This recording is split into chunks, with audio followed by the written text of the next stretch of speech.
What's up, everybody? Welcome back to the Engage 8 podcast. I am Josh, joined by my co-host here today, Mike. We are not joined by Zach today. He had some personal issues he's dealing with, so he's going to sit this one out. But me and Mike are going to get you guys through the Week 9 recap. And I guess we'll just start it off with some Thursday Night Football then. Before we get into the games, I just want to remind everybody that we just now started our Spotify version of these podcasts. So anybody that wants to listen to just audio, just the audio versions, I have the link in the description to the Spotify. Give us a 5-star rating, follow us on there, and all of our episodes will also be on there from this point forward. Those episodes will also be up almost right after we record. Quick round of edits with no graphics because it's just audio, and that will be up really, really quickly, way before the YouTube video version. So if you're more interested in that and you just want to hear us talk and not watch us this whole time, you can head over to that Spotify, give us a follow. We greatly appreciate it. Now to the games. Thursday Night Football, the Steelers beat the Titans. Will Levis, in his second game, does not have a fantastic game, but overall, if you watch the game, it's pretty clear that he's the best quarterback in that room over there in Tennessee. And we need to continue to see him no matter who comes back healthy or who doesn't. Will Levis needs to be the guy in Tennessee. The Steelers, on the other hand, they just kind of did Steeler things. They played by the Steeler way, scored just enough points at the last second to win, and played good enough defense to keep your team in it. And they did just that. Deontay Johnson gets his first touchdown in 119 straight catches. I believe that's just around a season and a half for him. So he finally sees the end zone, while his other receiver mate, George Pickens, whines and cries after a W. But yeah, it is what it is, I guess.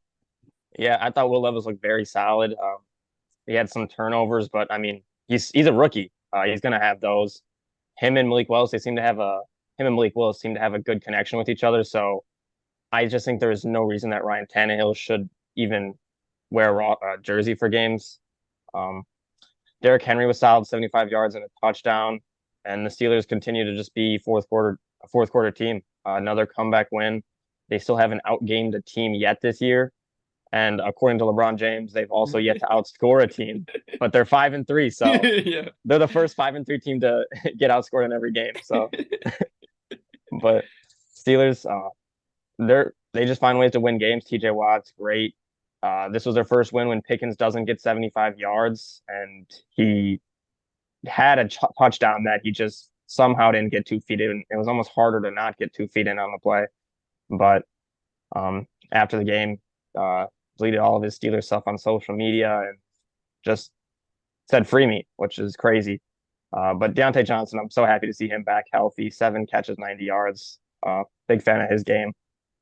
Just nice win for the Steelers and continue to stay close to the top of the AFC North. Yep, they stay close to the top. They're still trailing those Ravens at 7-2. The Browns also won today, and the Bengals are currently playing on Sunday Night Football as we record this. But yeah, the Steelers, both running backs got involved. Najee had a good start to the game on that first drive where, I mean, I can't remember the last time a Steelers team went down and scored on the first drive like they did on Thursday. So they were poised to have a good game. And then they ended up, the offense regressed to the mean a little bit. Matt Canada on the field didn't have as much juice as they thought it was going to have. And they regressed to the mean a bit on that. But as far as the Steelers go, big picture, I think you're in a good spot. You got to fear that 9-8 record that Mike Tomlin is going. I mean, he's career 8-8, it seems, but 9-8 now. We'll see how it goes for them. They still have to play the Ravens twice, I believe. I think they have the Browns one more time, and I don't think, have they played the Bengals yet? I don't think they played the Bengals. They have not played the Bengals. Yeah, so they still got 5 divisional games left in the toughest division in football. So They we'll see beat the Ravens already, so they only play the Ravens one more time. When did they beat the Ravens? Week 5. Oh, 17-10. right. I forgot about that game. Okay, so they got 4 more divisional games left. One with the Ravens, one with the Browns, 2 with the Bengals. But we'll see how that goes. The Bengals are heating up, as we can see. And good win for the Steelers against a Titans team that's scrappy and is going to hang in there in most games. Yeah, and looking at the Steelers' schedule for the future, they have the 2 games with the Bengals, which aren't great, and then the game with each of the other 2 divisional teams. But other than that, their non-divisional schedule is pretty calm. They got the Packers, they got the Patriots, Cardinals, Colts, just a lot of teams that they should beat, and I expect them to beat. Seahawks, that'll be an interesting one, but pretty solid non-conference schedule. I think this team is definitely going to fight for a playoff spot, no doubt. And I think they might make the playoffs. I can see them getting 10 wins and sneaking their way in. This was a nice win to have, and just they find ways to win. Yep, they do. Moving on to the next game here, Dolphins at Chiefs. The Chiefs defeat the Dolphins in kind of a pretty weird game for the morning game here. The Chiefs start up in the first half. They win the first half 21-0. At the end of that first half, the Dolphins did defer to start the game, so they were getting the ball at the beginning of the second half. They get the ball down 14 at the end of the first half. Screen pass to Tyreek Hill. He fumbles, and then a lateral to, I don't remember, was it Snead? I don't remember exactly who it was. And then he takes it to the house, and the Chiefs go up 21-0 to start the second, to end the first half. And that was kind of a tough spot for the Dolphins to dig their way out of. But they tried, and they respond back with nothing but stops in the second half, which is really tough to do against a Chiefs team. But they could only see the end zone twice to make it a 21-14 game, and they lose late on that to a miss snap. Tua has to fall on it and take the fumble to end the game, or take the turnover on downs to end the game. But tough games for Miami for Waddle and Hill. Waddle got banged up early. He ended up coming back playing okay. Underwhelming games for the both of them. My main thing, I wouldn't say my main thing, but one thing that I just can't unsee is just how hard Isaiah Pacheco runs.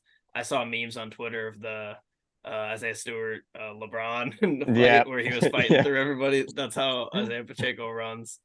And yeah, he's been just enough for what they needed in the run game. Someone that can go bang bodies down there while Mahomes airs it out to everybody. A lot of complaining from Mahomes this game, but ended up working out in his favor. Yeah, the Chiefs offense though continues to just not be clicking. They were able to get the win, but their offense as a whole just wasn't great. Travis Kelsey just seems to kind of be a Taylor Swift merchant recently. Only had, I think, 3 catches today for like 20 yards. So disappointing from him. And Mahomes had a season low 185 yards. So their offense continues to just not look great, but really their defense has been just phenomenal and it's been winning them games. Uh, they really shut down this Dolphins offense, especially in the first half. Tyreek Hill revenge game, kind of thought he would just go off. Only had, I think, 8 catches for 62 yards. And then the bad fumble. I think it was Brian Cook who got the lateral and returned it all the way.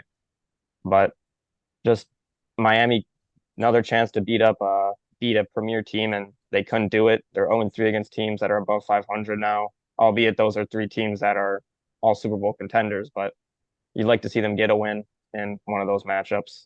But that Chiefs defense, man, they continue to just play great. Yeah, I mean the Chiefs defense was really the story of this one. Being able to hold this Dolphins team to 14 points was huge. Personally, I thought going into this game, we've seen a lot of travel issues in these overseas games with teams. It seems like the team that gets there first ends up having a better game overall. We've seen it all season. The Dolphins ended up getting to Frankfurt, I believe, on Monday, and the Chiefs, I don't think, got there till Thursday. So I thought that was a big concern for me going into this game. And at the end of the day, it didn't end up mattering for the Chiefs. The leading Chiefs receiver was Noah Gray with 3 catches for 34 yards. So especially in the second half, this Chiefs offense, like you said, just has been pretty underwhelming so far. But if you're a Chiefs fan, you're sitting at 7-2. Do you have your problems? Yes. But at the end of the day, you get there in the playoffs, you have Patrick Mahomes. I think you feel pretty good. Yeah, I personally have a gripe with Chiefs fans recently.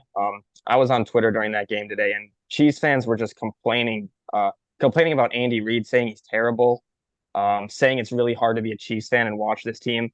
I cannot believe that, considering you are coming off of a Super Bowl victory, you have a generational quarterback, and I just don't understand that at all. How you can complain when you're have 2 Super Bowls in the past like 3 seasons. That just really pissed me off. But their defense, it's looked great. They have no problem with that. Spagnuolo has just been incredible. Shout out to Raheem Mostert though for the Dolphins. He had a great second half. Finished I think with 86 rushing yards and a touchdown. He continues to be very good for them while A-Chain is out. He was keeping that offense alive in the second half. Yeah, he was keeping them alive. Dolphins, they got to figure out against these good teams. Mike McDaniel said that if they want to change the narrative about it, they have to go out and win the game. So I think they will start doing that eventually soon this year. But Chiefs continue to win games. Yep, they do. Moving on here to Vikings at Falcons. The Vikings go in there and they get a win in an absurd circumstance they had to be in. Josh Dobbs, who just got to the team in Minneapolis on Wednesday, goes in here on Sunday, not knowing most of his teammates' names, not knowing any of the playbook, not taking any practice reps, comes into the game, basically plays the full game when Hall got hurt, and gets his team a win against a really good Falcons team. Like I said, he comes in the game, gets it done for them. Bijan, still splitting reps with Algier heavily. I think Algier might have gotten more touches today. This is a situation where I saw a lot of people on Twitter comparing it to the David Montgomery and Jahmyr Gibbs situation.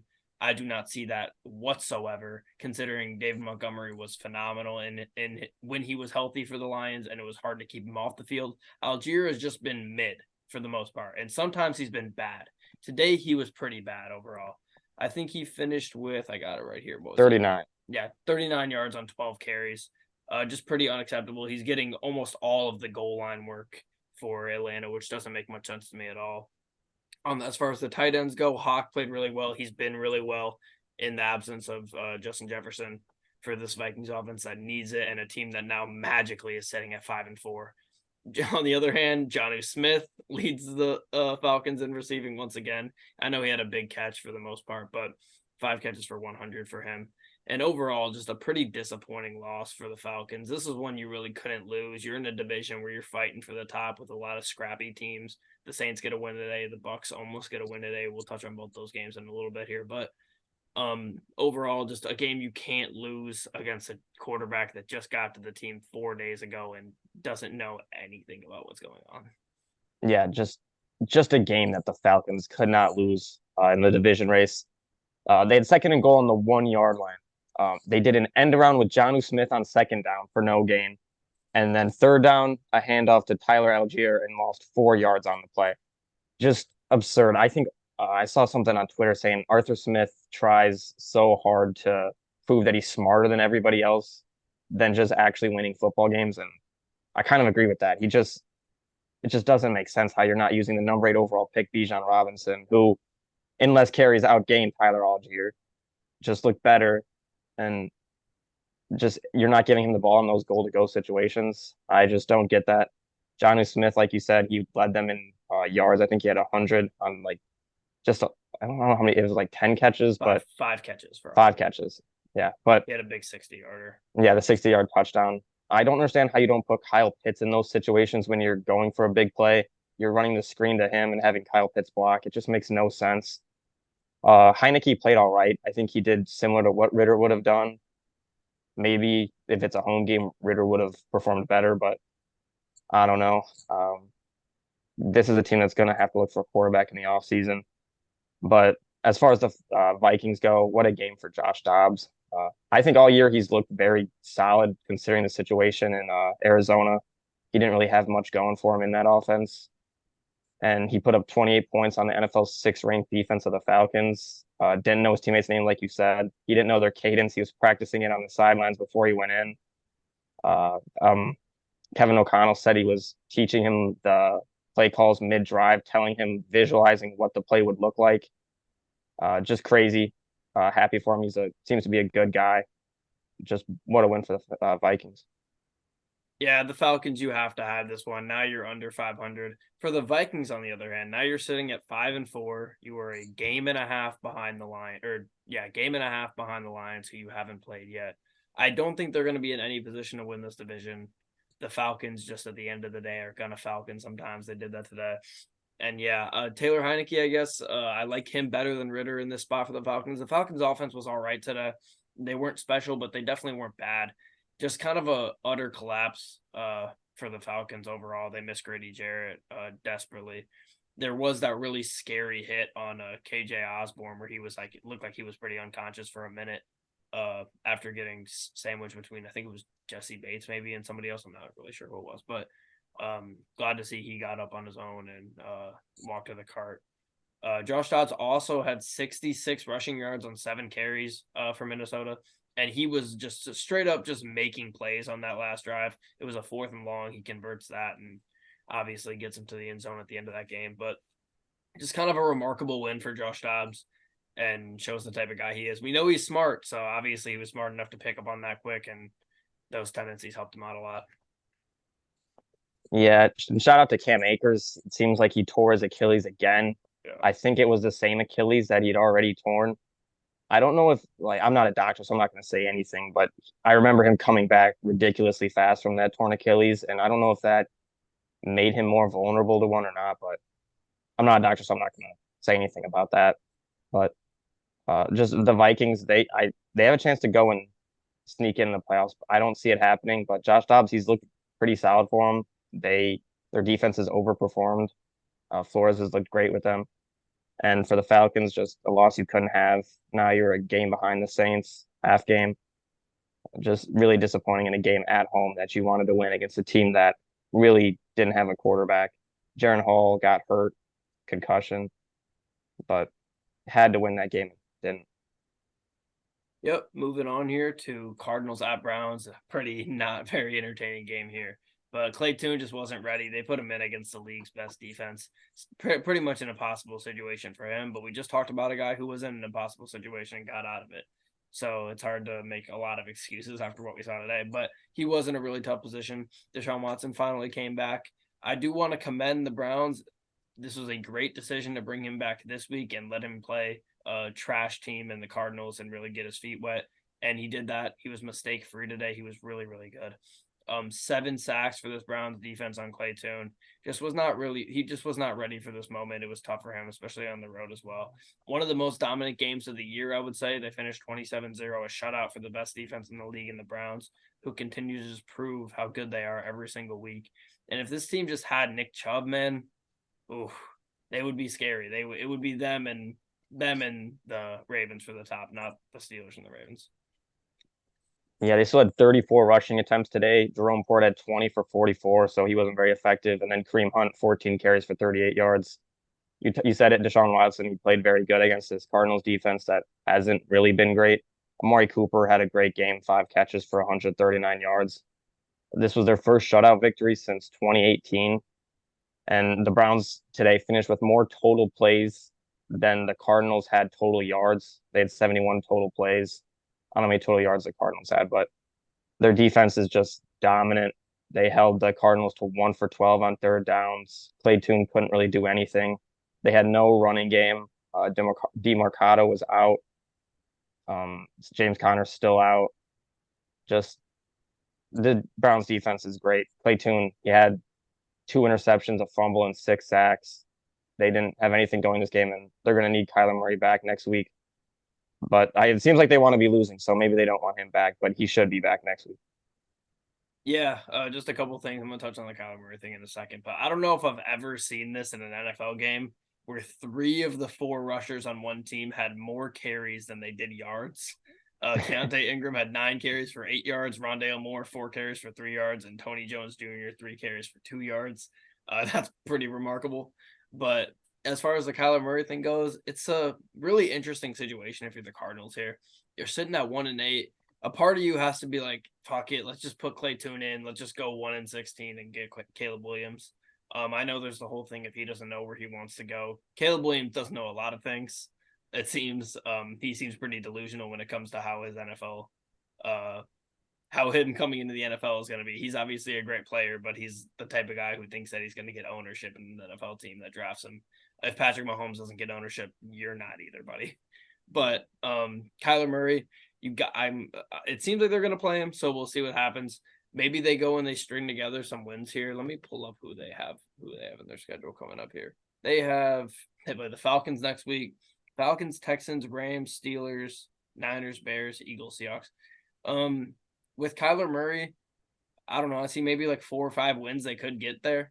So do you put Kyler in and risk ending up at 5-12 instead of 1-16? I don't know. It seems like it's going to happen no matter what, but Cardinals fans have to be pretty torn on this one. They're going to have to activate him, I think, next week. I don't know. His window's been open for a while, it seems like. I mean, they don't have to play him. Yeah, they don't have to play him, but they're going to have to activate him. Yeah. Maybe they only get 2 to 3 wins with him in. I don't know. I mean, we don't even know if they're really focused on Caleb Williams or if they really still want to give Kyler a shot. So I hope Kyler gets a shot and I hope he shows out. I think he's a great quarterback. And they really, even if they try to move on from him and go to Caleb Williams, I don't know how they're going to manage the money in that situation because they still owe Kyler a lot of money, even if they get rid of him. So they're going to be tied up with that contract for a while. I think you got to look in like a Marvin Harrison or something instead of Caleb Williams. Yeah, but then it's like, well, are they moving just laterally then? Because they just had DeAndre Hopkins, like, and obviously Marvin Harrison's different. He's young and he's going to be great, but they just had Kyler Murray with an okay team and a really good receiver, and that obviously didn't work out for them. But And yeah, and that Texans pick is just getting higher and higher, so that might not be a top 10 pick anymore. So they really yeah, got one pick in there. yeah, they have to be heavily rooting on the downfall of the Texans. But moving on here to the Rams and the Packers. Matthew Stafford did not play in this game. Those of us that picked, was it me and you that picked the Rams? Hmm.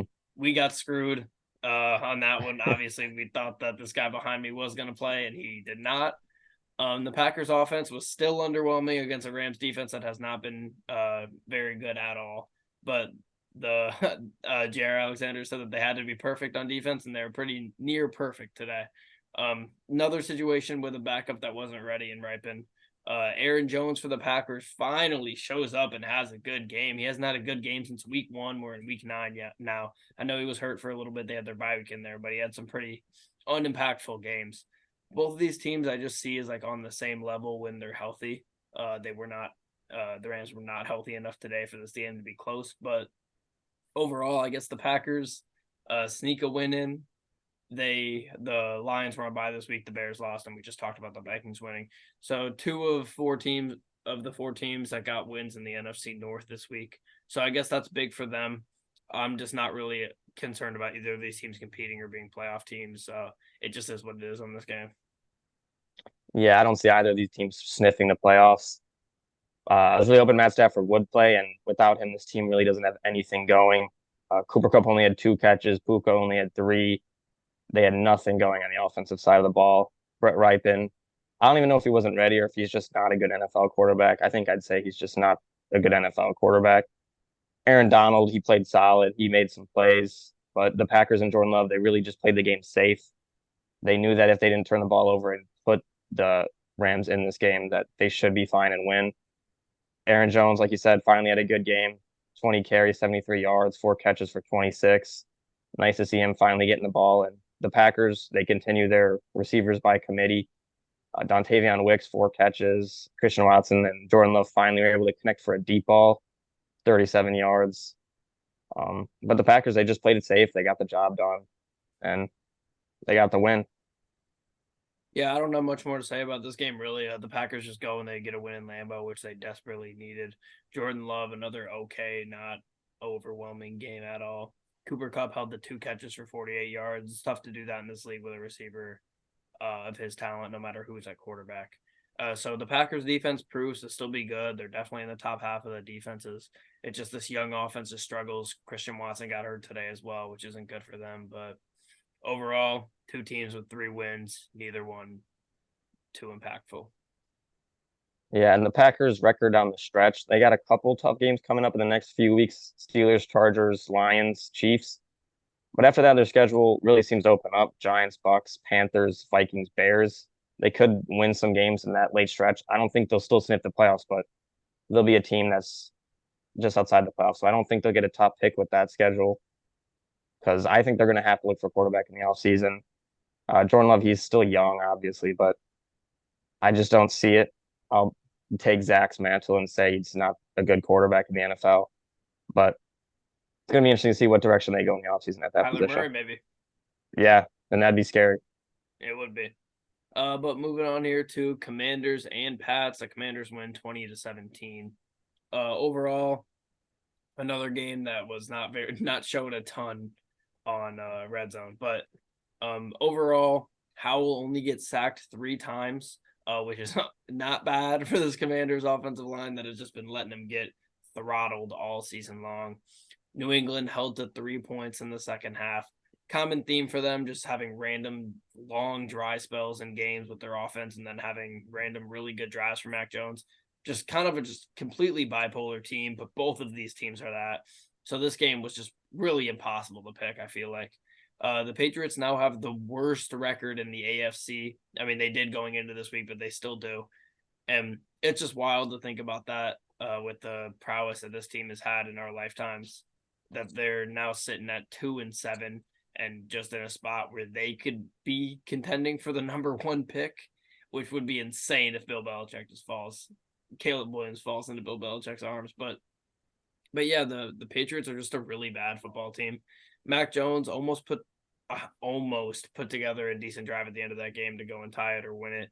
Ends up throwing a pick on that last drive and ending the game for the Pats. But another home loss in Foxborough for the Pats. Yeah, maybe they go and grab back Josh McDaniels, put him at OC so they can try to get Josh or Mac Jones going. That won't Yeah. happen. But I saw someone on Twitter say that Sam Howell's kind of playing like 2019 Jameis Winston, and I kind of like that. He makes some wild plays, but then he'll go and have a bad turnover. Um, he had that throw to Jahan Dotson that was just very impressive, and it's very nice to see Jahan Dotson get going these last couple of weeks. He had like 3 weeks ago he had a bad drop, just a bad game, and he's really responded these last couple of weeks and been great. Belichick's defense, I was expecting them to step up and slow down Sam Howell and these Commanders, but they couldn't do it. Sam Howell played great. Brian Robinson played great, 63 yards and a touchdown. And the Commanders, they responded well to trading away two of their best players on the defensive side. Mac Jones had 44 pass attempts. They really couldn't get too much going on in the running game. And when you force Mac Jones at 44 pass attempts, I don't think this Patriots team is going to do much. Ramondre had the 64-yard rushing touchdown, but other than that, they really didn't give him the ball. Hunter Henry finally got a touchdown after a 6-week drought. Just a nice win for the Commies. I don't expect them to do much, obviously, considering they traded away a lot of assets, but nice win. Yeah, big win for them coming off of the trading away a lot of their best players. I really like what you said about the Winston Howell comp. I think that's a pretty good comp. I would say maybe Sam Howell is semi better than Jameis Winston was then. His O line is definitely worse.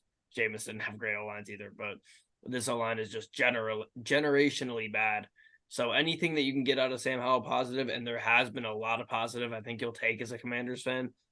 It seems like Sam Howell's the guy for them. And if they can just build around him, use these picks that they've gotten from some of their assets and get Riverboat Ron out of there and just kind of clean house, let Josh Harris do what he needs to do in his first couple seasons as the new owner here for Dan Snyder, I think this team can be special. And overall, I just really like Sam Howell. I just really, really like him. I like him too, and I mentioned it on the thing last week. After the trade deadline, they have like 90 million in cap space. They have a lot of draft capital, and they're probably going to have a new head coach coming in. Maybe it's Bieniemy just getting promoted. I don't know, but this Commanders team, they have a lot to look forward to. If they decide to go with Sam Howell, they will have a lot of opportunities to boost the other positions. That's kind of why I don't understand getting rid of both Montez and Chase Young. I would have tried to keep one of them and pay one of them, but they're going to have a lot of money and a lot of draft capital to really improve this team. So nice to get wins, but you're kind of looking forward to next year for them. So Sam Howell looks like the guy at least.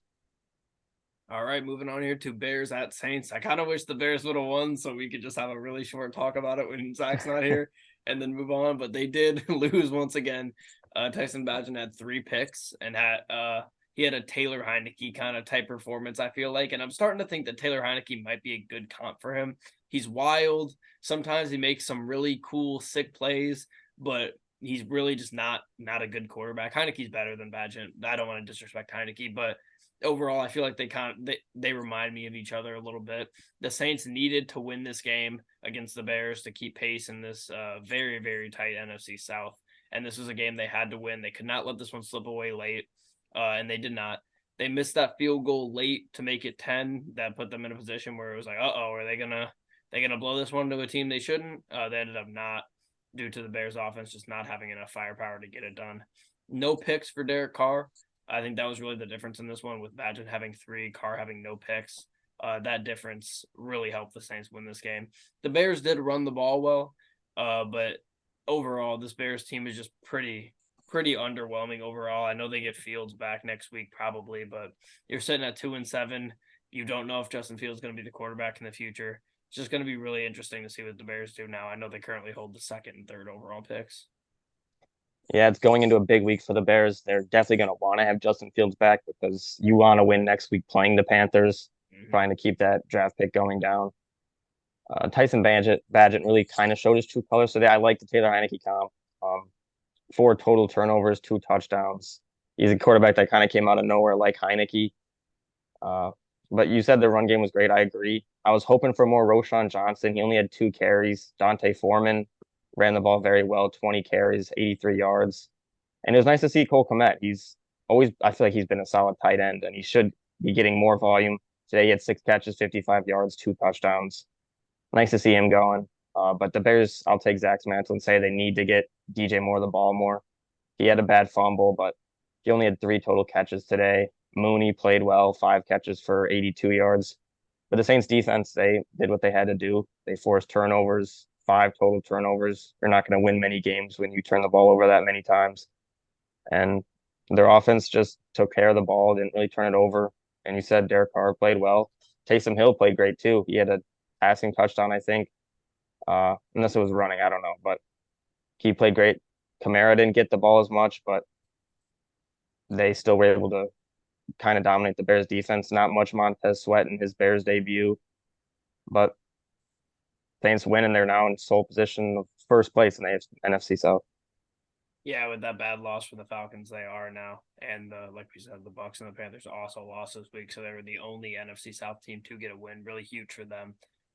One positive maybe you take away if you're a Bears fan, it's really, really, really hard to win a game when you lose the turnover battle 5-0, and they were in this game while losing the turnover battle 5-0. I don't know, maybe that says more about I can't believe the Saints couldn't capitalize. I am still not sold on this Saints team. I know a lot of people are high on them. I think I'm just gonna ride with the Falcons to win this division still, and just hope that the talent on the Falcons roster is enough to get them past New Orleans and Tampa Bay. I just don't have much. Well, honestly, I don't have much confidence in any of the three teams at this point after this week with the Falcons debacle. But I still like the Falcons slightly more than the Saints and the Bucks. We'll see what happens in all those games between those three teams. Those games are going to be huge for seeding at the end here. And as we look at we keep seeing the playoff graphics coming up this week. We're in week 9 now, so they're really starting to show on these broadcasts. It's just going to be a tight race here at the end, and probably we'll have some meaningful week 18 games. Yeah, it's going to be a tight race. I like the Falcons roster more, but I just see the Saints team just finding ways to win more. So I think they might sneak away with this division. They have Alvin Kamara, who's played great all year. Chris Olave's been great. Their defense has looked phenomenal.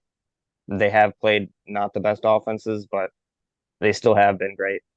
So that's going to be an interesting division. And for the Bears, they're continuing to just fight for 2 top 3 picks. So hopefully they get Justin Fields back next week and can get that win against the Panthers, hurt that pick, and get their pick. I don't know. But the Bears are just in a good position with draft capital, but who knows what they're going to do at the QB position in the future. All right, moving on. Next game here, Seahawks at Ravens. The Ravens once again get another dominating home win against a really, really good team. They pummeled the Lions at home a couple weeks ago, and they pummeled the Seahawks at home this week. Nearly 300 rushing yards for Baltimore, which is just so impressive. I know they're up for a lot of the second half, but still, 300 rushing yards is super impressive whenever you can get that in the NFL.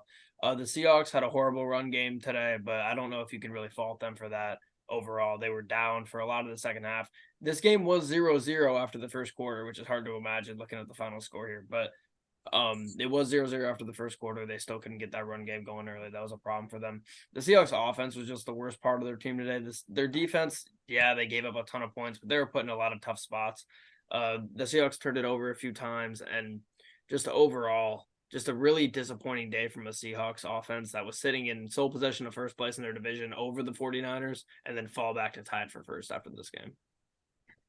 Yeah, the Ravens, it's at this point, I feel like it's hard to not consider them the favorite so far because this is another game against a team that's looked very good this year, and they just went out there and dominated. Lamar was a little banged up late, so they played it safe and put in Huntley, who then still he went down there and threw for a touchdown. OBJ got his first touchdown on the season on his 32nd birthday, I think. So good for him. And it was a breakout game for Keaton Mitchell. So I've been very keen on him, watching him, wanting him to get a chance, and he got that today. 9 carries, 138 yards, had a 60-yard rushing touchdown. And Gus Edwards continues to just be brilliant for them, especially in the red zone. 5 touchdowns in 2 games now.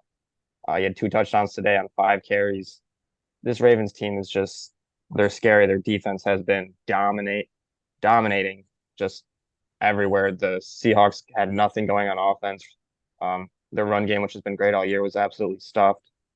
And so far this year, I've really been disappointed by DK Metcalf for the Seahawks. Only 454 yards and 2 touchdowns through 7 weeks. Hasn't really got much going. JSN finally was able to have another good game this week. So it's nice to see him getting going. But overall, the Seahawks offense just had nothing. Yeah, the Ravens are now halfway through a 5-game, pretty tough stretch. 4 or 5 games are tough here for them. They played the Lions, they dominated them. Then they had their one game where they didn't have to do much against the Cardinals. They won that game. They killed the Seahawks today, and the next 2 they got against the Browns and the Bengals, both in Baltimore. They're 3-0 so far on this stretch, 2 games left to go. And if they could win those 2 games, they're going to be sitting pretty in the North, and they're going to be competing for that #1 seed in the entire AFC. Seattle, on the other hand, they got a couple games they could win coming up here. They got the Commanders next week, and then they got the Rams the week after that. And then they go through maybe the worst stretch of games you could play as an NFL team. After those 2 games against the Cardinals and the Rams, they go 49ers at home, at Cowboys, then at 49ers, and then Eagles at home. So that's pretty tough for them. It's hard to imagine. I mean, I think if you're a Seahawks fan, you'll take 2-2 in that stretch, which means they absolutely have to win their next 2 games against the Rams and the Commanders. I think they will do that, but overall, just it's the turnovers with Seattle, the turnovers. Gino's #1 thing of why he's been so good for this team the past couple of years, he's careful with the ball. We've said it every week on here. When he turns it over, bad things happen for Seattle. Yeah, he turned the ball over. They didn't have any running game, so they weren't going to win this game with that combo. But looking at the Ravens' schedule, they have a lot of tough games still, but I don't see why they won't win these games. They still got the Jags, the 49ers, Dolphins, Bengals, Browns, Steelers. So they got some tough teams there, but they've beaten every task. Their only 2 losses are to the Steelers in a game where they just didn't have it, and then the Colts in a game where the Colts just really shocked everybody, especially the Ravens. So they have a tough schedule still, but I don't see why they aren't going to win those games considering how they played so far this year. They're still banged up, but they've looked great. Lamar's looking like an MVP candidate. He didn't have a great game today, but they were just running the ball over him. All right, moving on here then to probably the game of the day, or one of them. One of the best endings to a game all year. Bucks at Texans. Texans get the win. CJ Stroud has his Heisman moment in his rookie season. Breaks the record for most passing yards from a rookie. He has 5 touchdowns, no interceptions.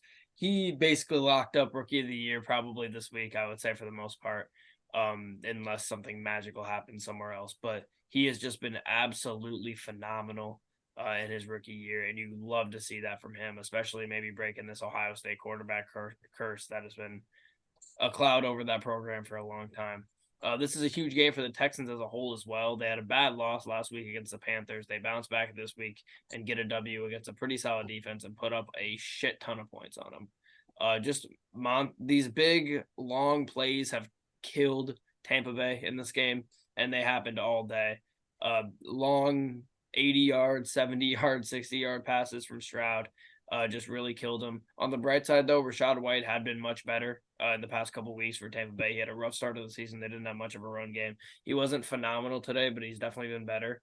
And it's just a weapon for them that I'm not sure. I don't want to say that they need, but it's nice to have a running game when you can get a 73 yards on 20 carries and 2 touchdowns from him. Yeah, what a game. Definitely game of the week, in my opinion. I didn't have much expectations going into this game, but it really just it was a great game. I hate that the Texans have to be a rival of the Colts because I'm a big fan of DeMeco Ryans, and CJ Stroud is just phenomenal. He's coming off a bad loss, and he had the best game of his career without a doubt. 470 yards, 5 touchdowns, no interceptions again. He continues to just not turn the ball over. He did have a fumble, but they recovered it. Tank Dell had a great game, 6 catches, 114 yards, and Dalton Schultz really showed out. 10 catches, 130 yards. Just a great game. CJ Stroud, you can't say enough good things about him. In my opinion, I don't know if it's got to be a hot take, but he's definitely, I feel like this year played better so far than Trevor Lawrence has. So he's looked like the best quarterback in this division, in my opinion. But found Tank Dell. They had 49 seconds left to go get a touchdown. They had no kicker. Kaimi Fairbairn got hurt. Shout out Darren Goombawale, who hit a field goal to give them the lead with 8 minutes left. It was from like the 10, 15-yard line. Uh, Shout out D'Amico Ryans again for knowing who can kick the ball and giving him a chance, and it ended up working out for them. That's that's a tough call to make, and it really worked out for them. But yeah, no Fairbairn. They had to get a touchdown no matter what. They were down 4, and Tank Dell 6 seconds left. He had the big catch on the play before too, and he's looked great for them too. This receiving core isn't the greatest, but CJ Stroud has them looking very good. So can't say enough good things about CJ Stroud. Yeah, I mean, 14 touchdowns, 1 pick is just so impressive for CJ Stroud. I don't know if that's updated today. He's either at 19 or 14. I'm not sure if this is updated after today's game, but regardless, 1 interception is just insane. 5 touchdowns today, like I said. He was just an absolute animal. Completely stole the whole day, the whole Sunday away from anything else. And you just got to be happy if you're a Texans fan. You found your quarterback. You had Deshaun Watson. You went through a lot with that. A lot of hurting, Bill O'Brien, trading away your best players for nothing, and you finally get to strike gold with CJ Stroud here. So you love to see that for them. And overall, Texans now they work their way up to 4-4. They probably should be 5-3. They know that. But this is a team that you wish the Jags weren't winning all the games that they are, and the Jags look really, really good right now. They're coming up a bye week this week, but they could definitely compete for a wild card, 100%. Yeah, that is updated at 14. And do you want to hear a crazy stat? Yeah.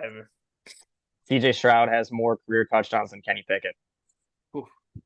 He has 14 passing touchdowns. Kenny Pickett right now only has 12. So But honestly, now that like you say that, that doesn't shock me that much because Kenny Pickett just had his first multi-touchdown game like yeah, not even a month ago. That's crazy though, man. yeah. Wow. CJ Stroud he's been phenomenal. And I wanted to bring this up when I talked about Wale, but the kicking situation, when your kicker gets hurt, how are you putting out a running back anyways? How can your punter not hit that kick? I really don't Yeah, understand that. How that's a the good punter point. can't step in and hit that. Over just any random player on your roster. Yeah, a guy who hasn't kicked the ball I'm assuming he hasn't kicked in college or in the NFL before, but that's just wild to me how that happened. But Bucks had a 10-point lead early. Baker, their offense played fine. It was really their defense that just couldn't find a way to stop CJ Stroud. Cade Otton, he had a great game for him. 2 tight ends really showed out, him and Dalton Schultz. But the Buccaneers offense, you have to be happy with how they played. Their defense let them down, but I think CJ Stroud was just phenomenal that you couldn't really do much about it. I've seen a lot of Buccaneers fans going after Todd Bowles, so starting to want him out. It is disappointing after the hot start to this year that you're now, 3-5, kind of starting to fall out of the race a little bit. But this is kind of what we expected going into this season. So what a game by CJ Stroud, really. And Texans are going to try to fight for a wild card spot. Yep. Moving on here into the 4 p.m. slate. Colts at Panthers. The Colts beat the hell out of a team in the Panthers that they should have beat. This is good just for morale for the Colts. I feel like to go and beat up on the worst team in the league, go on the road and get a win. I don't remember exactly. I think they're the first team to win on the road this year before they go and play an overseas game. The previous 4 teams were all losses. It was I'm not going to try to rattle this off the top of my head, but I think it was like Dolphins, whatever. I'm not doing this, Chiefs or some shit. But yeah. Anyways, they're the first team to do it. And 2 pick sixes for Kenny Moore is huge. That was just cool to see. Tough for Bryce Young. That just kills your morale to just have to watch that happen twice.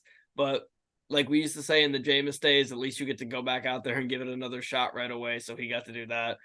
Not very successful in those ventures, but just tough game for him because you want him to come off that win and pick up some steam and start to build on a good season, and did not do that today, to say the least. The Colts offense was not phenomenal, but they didn't really need to be. Their defense came to play. They weren't on the field that much with those pick sixes, and overall good win for the Colts. Yeah, the Colts defense, they overperformed to what I thought. I kind of thought this game would be a sneaky shootout, but it wasn't. Kenny Moore with his sisters in attendance, all six of them, two pick sixes. He's now tied for second and for Bryce Young with touchdown passes. So shout out to him. The Colts finally were able to win the turnover battle. That's been their biggest problem this year is losing the turnover battle. DeForest Buckner, great game, 4 tackles, a sack, 2 QB hits, 2 tackles for loss, 2 batted passes. He continues to be one of the best defensive tackles in all of football.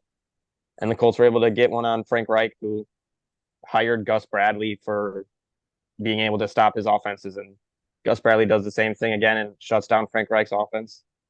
Bryce Young really didn't look very good at all. The turnovers were obviously a problem.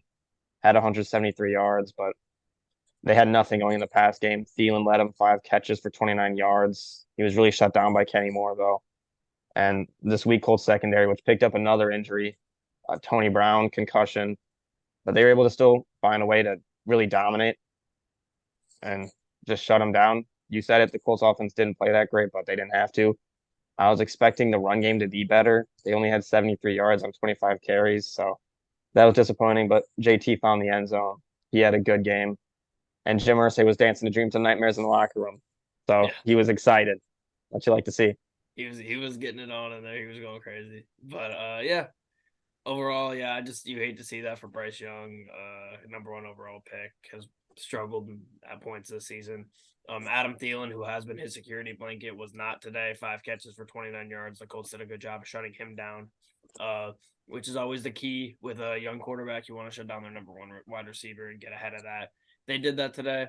And this is another situation where I don't think either of these teams, well, Panthers are definitely not, but I don't think the Colts are going to be a playoff team.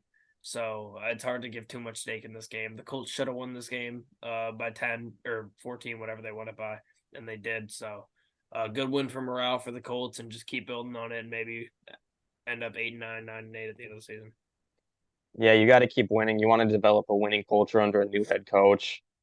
The Panthers defense for them was really their one bright spot. I touched on how good they were in the run game. They only had 1 sack, but their secondary was very impressive.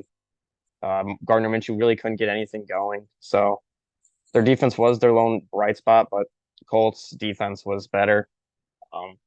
Colts, they are getting Monday and Tuesday off. I guess we'll talk about this on the preview, but later. But they are flying out on Thursday, which you said a team that flies out on Thursday usually struggles. So it'll be interesting to see. Until They this go to week. Germany. Yeah, until this week. So maybe in Germany it's a different story. So Yeah. good one for the Colts. They want to develop a winning culture. Panthers, they just want to win because they don't have the first round pick. So disappointing for them. They get a chance next week against another bad team, though. Yes, they do. So you would like to see the Colts win that game and the Josh McDaniels Bowl. But moving on here to Giants at Raiders. Speaking of McDaniels, and the Raiders go and they build on the McDaniels firing, and they get a win against the Giants. Completely dominated the Giants, which you like to see from them. They were going on full morale. We've seen this back when Gruden got fired. They rallied around Bisaccia, and they're doing that again. Possibly a torn ACL for Daniel Jones. It seems like that's what we're leaning towards here, which is really disappointing to see that. Once again, Saquon Barkley is the one that gets franchise tagged. Daniel Jones is the one that gets paid, and it seems like they have been on opposite trajectories so far this season. Up and down game for Josh Jacobs. He had some good moments in the first half where he looked good. Second half, when they were trying to run the ball out a little bit, he wasn't as effective. But regardless, they did enough. Aiden O'Connell gets his first win, and it's in a game where he doesn't get sacked 7 times. He actually gets sacked 0 times this game, which I don't know how that really happened at all, but he gets sacked 0 times this game. The Raiders' pass rush was just too much for this horrid O-line and the Giants that we know has just really, really struggled mightily this season. And Giants are just, I mean, in the NFL, the worst teams in the league are always going to have their games where they look good and they beat a team they shouldn't. The Giants go and they beat the Commanders, who are another bipolar team, like we said.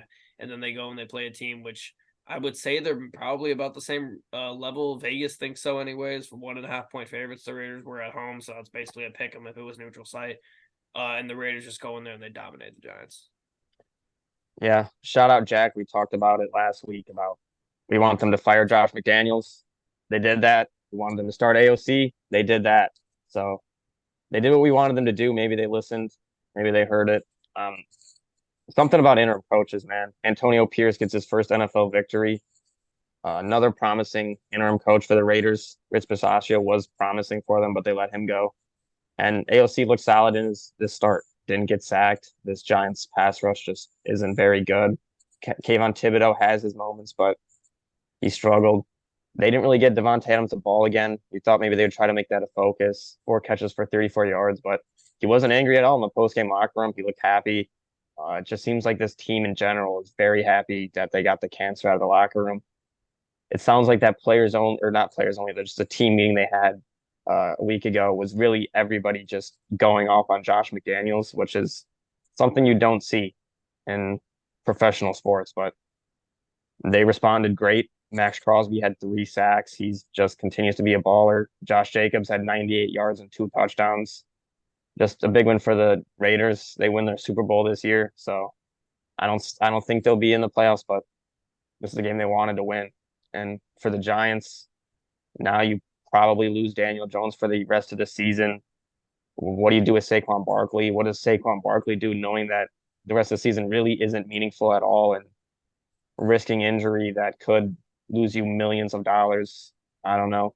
He had a good game though, 90 rushing yards, 3 catches for 23 yards. He picked up an ankle injury last week and missed 2 days of practice. So you kind of touched on that. There might be a phantom ankle injury, and maybe that was, but I don't know. Giants are just in a bad spot with this whole Daniel Jones contract. They really, I don't know. They should have paid Saquon and tagged Daniel Jones, and Yep. now it's really hurting them. When it feels like everyone knew that in the moment too, and it just all came to fruition. Like you said with that Raiders semi players open only meeting, I know that Antonio Pierce wasn't there.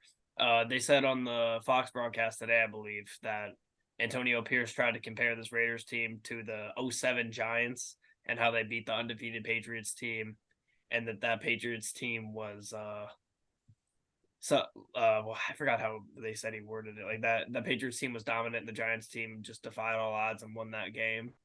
And they were trying to compare it to that, and apparently that got back to McDaniels, and he said like, "Don't talk about the Patriots like that," or something like that. Oh, no I might way. be getting got, but I saw that on who was it? The Ari would you know who Oh, I'm talking about? Love or whatever, Ari Love. Yeah. He posted that.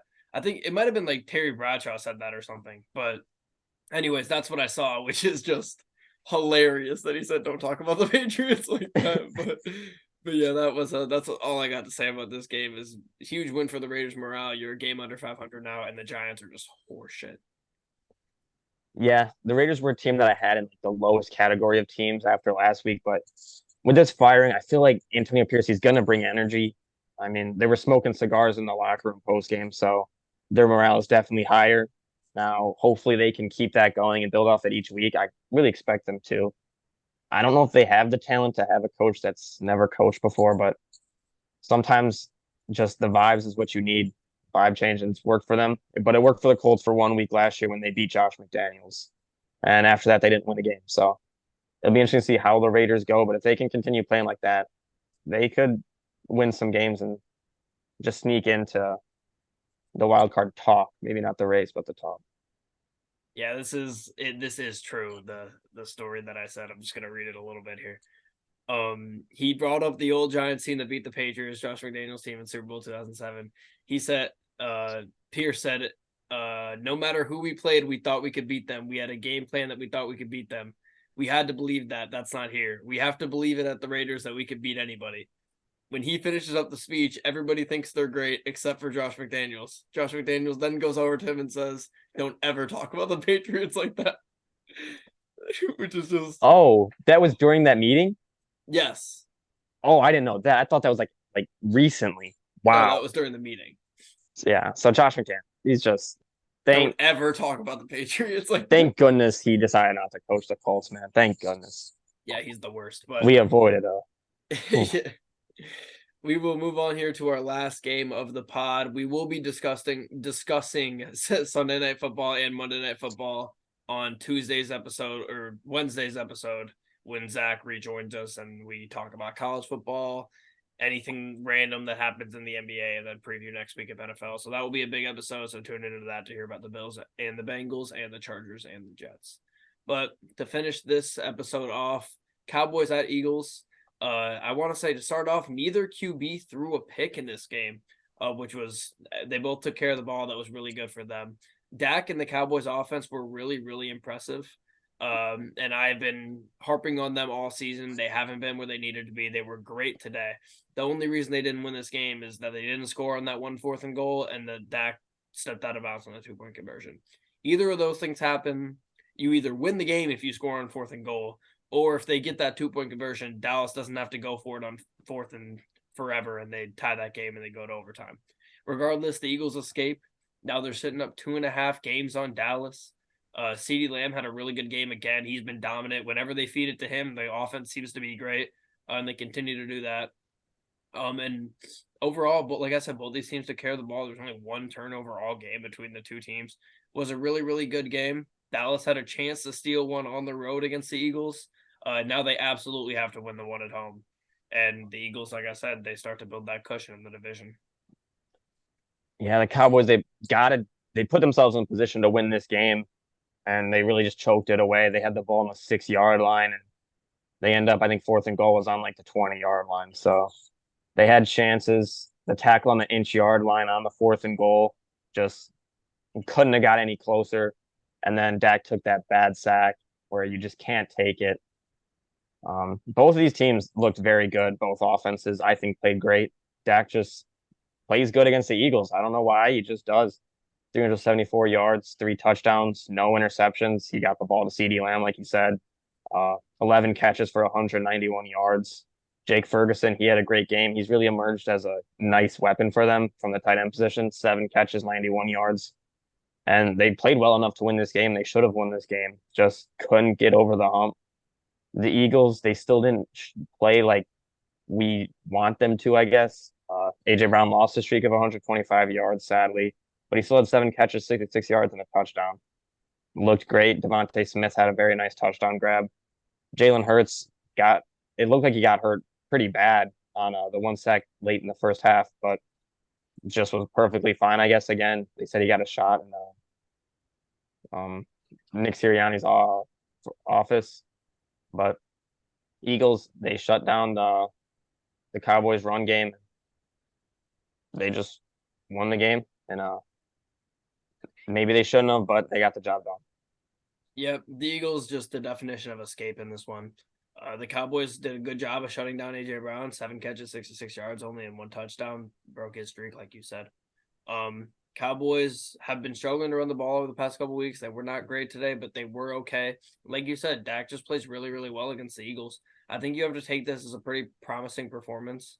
If you're a Dallas fan, you were in this game. You probably should have won this game. Like I said, either of those two things on 4th and goal or that 2-point conversion go your way. You probably do end up winning this game.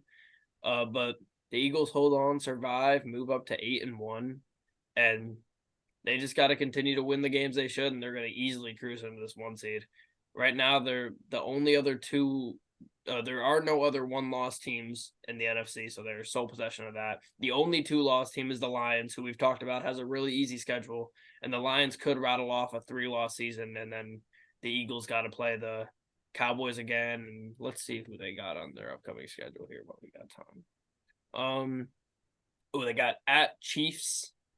They got a bye week next week. Then at Chiefs, Bills, 49ers, Cowboys, Seahawks is their next. That's 5. a rough one. Cool. So that's a tough 5. Then you end with Giants, Cardinals, Giants, which are all wins. But you gotta not lose more than 2 games in that 5 stretch. You can maybe lose 3 and get away with it, but at that point, then you're competing probably for a tie, assuming the Lions don't have an absolute implosion. But yeah, big picture, huge win for the Eagles. Completely changes the course of their season. Now you go into the bye on a good note. Yeah, and the Cowboys' run defense played very well this game.